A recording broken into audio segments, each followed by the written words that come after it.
안녕하세요. 고성준입니다. 일단은 말씀드렸다시피 지금 어떻게 공부를 하고 있고 앞으로 어떻게 공부를 할 건지 이런 것들에 대해서 좀 말씀을 드리려고 카메라를 켰습니다. 일단은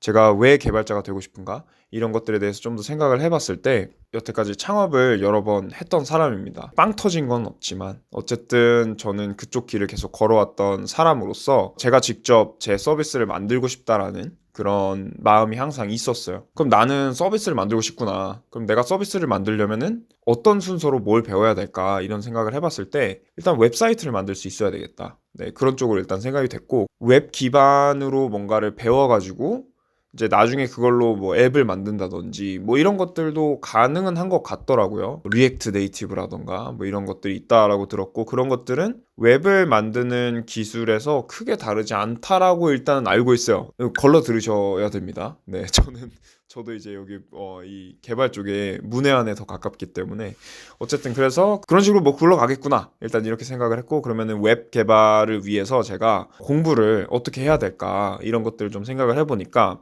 프론트엔드랑 백엔드 이렇게 나뉘는 것 같아요. 크게. 결국 혼자서 이제 서비스를 만들려고 하면은 프론트엔드도 백엔드도 할 줄 알아야 되는데 저는 이제 개발자가 되기로 마음먹은 사람으로서 여러 가지 경험들을 좀 해봐야 되겠다라는 그런 생각이 들었고요. 그래서 프론트엔드, 백엔드 나눌 거 없이 둘 다 열심히 좀 공부를 해봐야 되겠다. 일단 이런 생각이고요.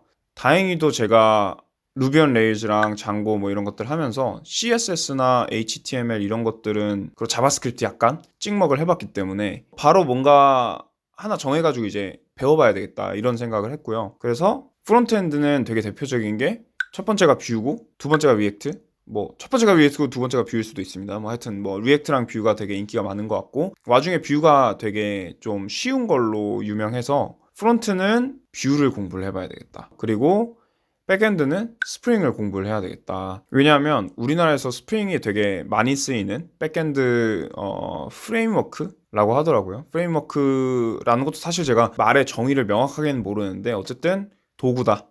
스프링이 백엔드를 만드는 가장 인기 있는 도구다 우리나라에서 그렇게 제가 알고 있기 때문에 프론트는 뷰, 백은 스프링을 공부를 해봐야 되겠다.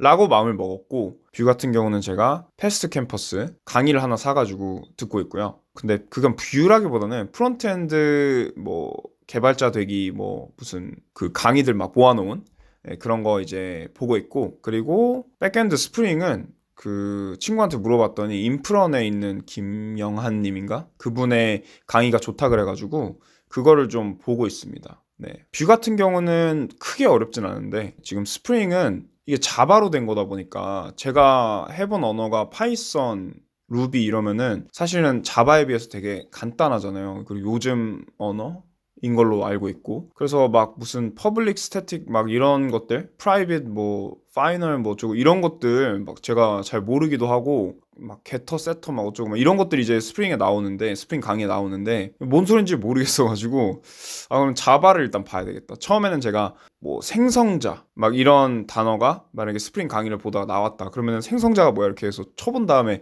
해보고 막 이랬는데 이거 하다 보니까 끝이 없어요. 막 인터페이스가 뭐 나왔어 뭐 인터페이스를 만들어가지고 뭐 어쩌고 뭐 한다는데 인터페이스는 또 뭐지? 인터페이스 쳐보면은 뭐 잘 모르겠고 뭐 스태틱 메소드를 만든다면 이렇게 했을 때 스태틱 메소드 왜 만드는 거지? 모르겠는 거예요. 디펜던시 인젝션을 한다면 뭔 소리지? 의존성 뭐 주입을 한다? 그래서 모르겠는 게 약간 꼬리에 꼬리를 물고 계속 나오니까 이거는 한번 자바를 한번 봐야 되겠다 그런 생각이 들어서 자바를 공부를 하고 있어요. 근데 찍먹을 해둔 언어들이 좀 있기 때문에 다행히 그 코스를 따라가다 보니까 뭐 금방금방 이해는 되는 것 같아요. 그 왜 첫 번째 외국어 배울 때 어렵고 두 번째 외국어 배울 때는 그거보다 조금 덜 어렵고 세 번째 외국어를 배울 때는 그것보다 좀 덜 어렵고 뭐 이런 식으로 간다 그러잖아요. 아마도 프로그래밍 언어도 그런 느낌이 아닐까 싶은 거죠. 대충 막 이렇게 비슷한 개념들이 있더라고요.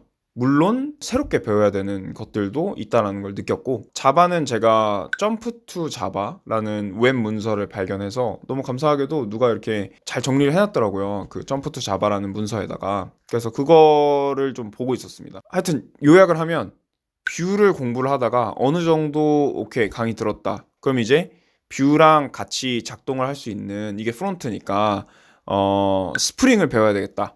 그래서 스프링을 배우고 있다가 자바에 막혀가지고 자바를 현재는 공부하고 있는 상황입니다. 점프 투 자바라는 문서를 통해서. 그래서 그 정도 업데이트고요. 지금 점프 투 자바는 거의 다 본 것 같아요. 지금 이 점프 투 자바를 다 소화하는데 대략 한 몇 시간이 걸릴까요? 이것만 쭉 하면 한 3시간? 4시간? 정도 걸릴 것 같은데 이 문서를 다 커버하려면. 근데 한 70%? 80% 정도 본 것 같아요. 그래서 이거 보고 나면은 아마 좀 더 자바에 대한 그 자신감이 생길 테니까 다시 스프링 강의를 보던 거를 보려고 합니다. 그래서 지금은 그런 상황이고, 그리고 그거 외적으로 제가 공부하는 거에 대해서 좀 생각을 해봤는데, 이게 아무래도 본업이 있고 코딩 공부를 그 위에 얹어가지고 하려다 보니까 공부만 딱 할 수 있는 상황이면은 뭐 이렇게 계획표 딱딱딱 이렇게 짜가지고 뭐 오늘은 어디까지 이렇게 할 수 있을 텐데, 그 본업 때문에 시간도 되게 불규칙적으로 나기도 하고 하루에 쏟을 수 있는 시간이 그렇게 많지 않은 상황이다 보니까 막 계획을 짜는 것도 모르겠어요. 저는 오히려 어렵더라고요. 그 짧은 시간 동안 뭘 할지를 계획을 짠다라는 게 약간 배보다 배꼽인 것 같기도 하고, 계획 짜는 시간에 차라리 코딩 한자 공부 더 하는 게 나을 것 같기도 하고, 그래서 그냥 대략적인 큰 흐름만 이런 식으로 정해놓고 하루에 몇 시간 정도 할지를 좀 정해야 되겠다. 몇 시부터 몇 시까지 몇 시간 동안 할 것인가 이런 걸 좀 정해야 되겠다라고 생각이 들어서 일단 하루에 2시간 정도씩 하려고 합니다. 크게 욕심 안 내고 하루에 2시간도 어떤 날에는 또 쉽지 않을 수 있거든요. 그래서 하루에 2시간씩 뷰랑 일단은 스프링을 가지고 어느 정도 좀 굴러가는 서비스를 만들어 보는 그런 걸 목표로 진행을 하려고 합니다. 그래서 그게 큰 방향이고, 지난번 영상을 찍은 이후에 뭐 그 정도 진척 상황이 있었다. 그리고 그런저런 고민들 생각을 했다. 이런 거를 말씀드렸어요. 네. 마무리하는 게 항상 좀 어려운데 여튼 그렇습니다. 사실 지난번에 영상 올린 게 조회수가 뭐 한 30 몇 회가 나왔는데 저는 그것도 되게 놀라웠어요. 이거 누가 이거를 나 공부 시작합니다 한다는 영상을 30 몇 명이나 이렇게 봤을까 되게 신기한데, 그분들이 저 공부하는 거를 지켜보고 있다 이런 마음으로 공부를 하도록 하겠습니다. 모종의 성과를 이루지 못하면 되게 스스로가 쪽팔리겠죠. 네. 저는 그것 때문에 이렇게 영상을 공유하기 시작한 것도 있고 하니까 공부 열심히 하고 소식 들려드리고 고민도 공유하고 깨달은 점도 공유하고 하도록 하겠습니다. 지금 시간이 12시 15분인데 제가 눈에 좀 피곤함이 느껴지네요. 하여튼 네, 얼른 집에 들어가서 자보도록 하겠습니다. 감사합니다.